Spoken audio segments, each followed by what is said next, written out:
তিন match one day সিরিজের প্রথমটিতে কাল আয়ারল্যান্ড নারী দলের মুখোমুখি হবে বাংলাদেশ। মিরপুরে হোম অফ ক্রিকেটে খেলা শুরু সকাল 10টায়।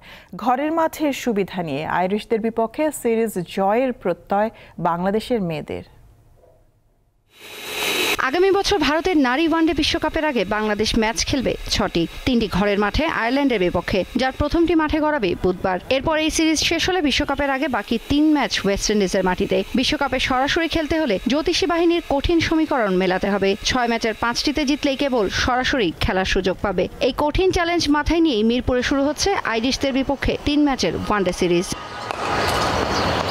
ঘরের মাঠে খেলার সুবিধা, সেই সঙ্গে আইরিশদের চেয়ে র্যাঙ্কিংয়েও বেশ এগিয়ে বাংলাদেশের মেয়েরা। তাই সিরিজ জয়ের আত্মবিশ্বাস অধিনায়কের কণ্ঠে। কিন্তু অনেক দূরে, মোর ইম্পর্টেন্ট আমার কাছে মনে হয় যে এখন আমাদেরকে ফোকাস করা যে প্রত্যেকটা ম্যাচ বা ম্যাচ খেলা, কারণ আমাদের হাতে এইটার সহ আরেকটা বাইরের সিরিজ আছে। সো পয়েন্ট গ্র্যাব করা সবথেকে বেশি ইম্পর্টেন্ট। সো সিরিজ ওয়াইজ যদি চিন্তা করি, সো ডেফিনেটলি আগে আমাদের এই পয়েন্টগুলো নেওয়ার দিকে মনোযোগ থাকবে বেশি। কন্ডিশনের চ্যালেঞ্জ মেনে নিয়ে জয়ের বিকল্প ভাবছে না আয়ারল্যান্ডও। উইকেট কন্ডিশন আমাদের দেশের মতো নয় জানি, কিন্তু এ নিয়ে ভেবে তো লাভ নেই। আমরা এখানে জিততে এসেছি, তাই এখন কেবল সিরিজ জয় নিয়েই ভাবতে চাই।